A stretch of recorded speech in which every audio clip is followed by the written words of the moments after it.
welcome back to What's New in Taiwan. Hopefully it's becoming your favorite weekly show, bringing you the latest headlines in Taiwan. I'm your host, Jasmine Liu. A lot's happening and we're here to walk through it all with you. So grab a tea, take a seat, and let's dive in.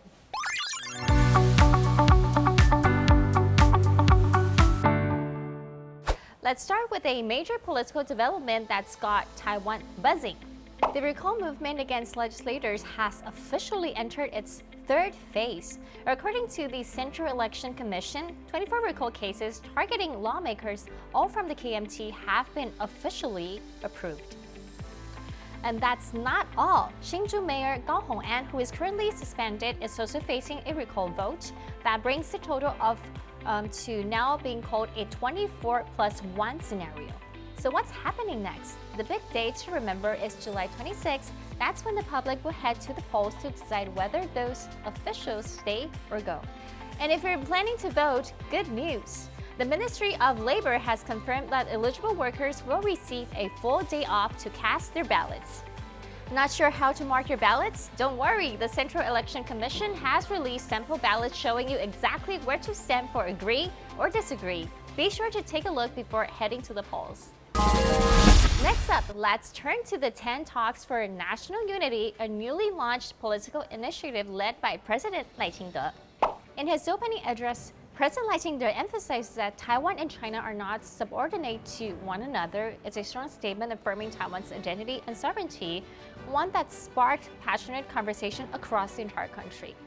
Some figures, such as legislator Huang Guochang, reacted quickly. Meanwhile, political analyst You Yinglong commented that the initiatives help sharpen Taiwan's national identity, but may also increase pressure on the opposition.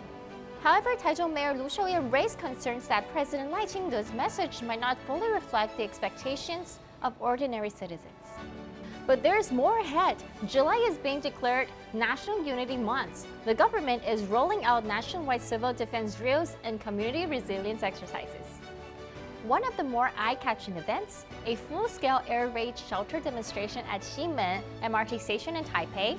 There will also be a new emergency shelter maps, a revised public safety guide, and a smartphone app to help you locate nearby shelters. Now let's shift from politics to practicality. Let's talk about the emergency evacuation back, or what's more commonly known as the go back.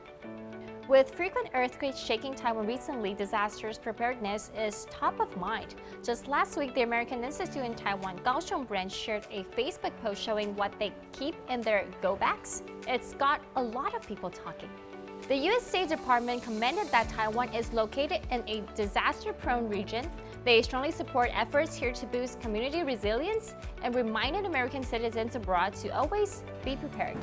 So what goes into your own emergency bag? Here's a helpful checklist. Important documents like your ID, NHI card, passport, household, and registration, and some emergency cash. Also drinking waters, 3 liters per person per day to be specific for at least 3 days. Food that doesn't spoil easily, such as canned goods, biscuits, and baby formulas if needed. Also ferreting supplies such as daily meds and prescription copies. Flashlights, whistles, radio chargers, batteries, power bank, and also importantly, warm clothes including gloves, blankets, rain gears, and heating packs.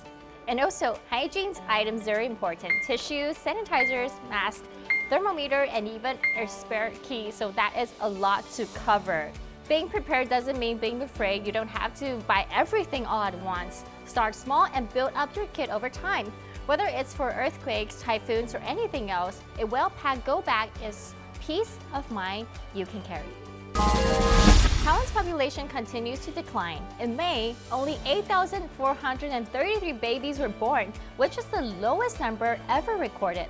That marks 17 months in a row of population loss. But there's promising medical news. Taiwan has now administered its first dose of the new Alzheimer drugs, often referred to as the Dementia injection, and the first patient was an 83-year-old woman. Doctors say about 130,000 people in Taiwan may qualify for this treatment, but it's not suitable for everyone. Experts continue to stress that exercise, brain activities, and healthy habits remain the best way to protect cognitive health. Let's shift to transportation. Starting June 26, Taiwan Railways will roll out several major changes. Ticket prices are increasing by an average of 26.8%. Free rides mileage on Easy Card is being reduced, and more trains are being added during peak hours. Also, there are also new discounts plans for residents of Hualien and Taitung. Meanwhile, there's a renewed public conversation around priority seats, those reserved spots on public transportation meant for passengers in need. In Taiwan, these seats have traditionally been called 博爱座 in Chinese, but some say that term feels outdated or even judgmental.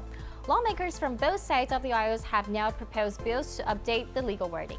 The key changes, they're suggesting to keep the English priority seats but revise the Chinese name and legal text. Specifically, they propose changing 博爱座 to a more neutral and a more modern Chinese term 优先席, while others also replacing the phrase like elderly, weak, women, and children with those with the actual needs.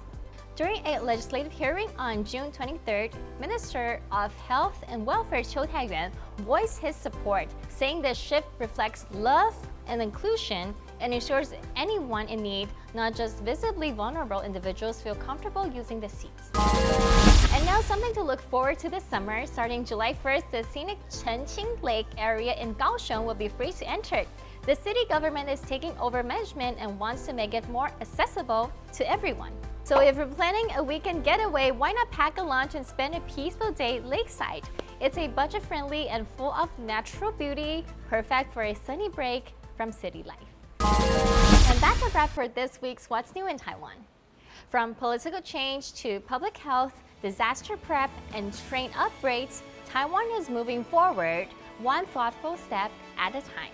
If you enjoyed today's show, don't forget to subscribe, leave us a review, and share it with anyone curious about what's happening around in Taiwan.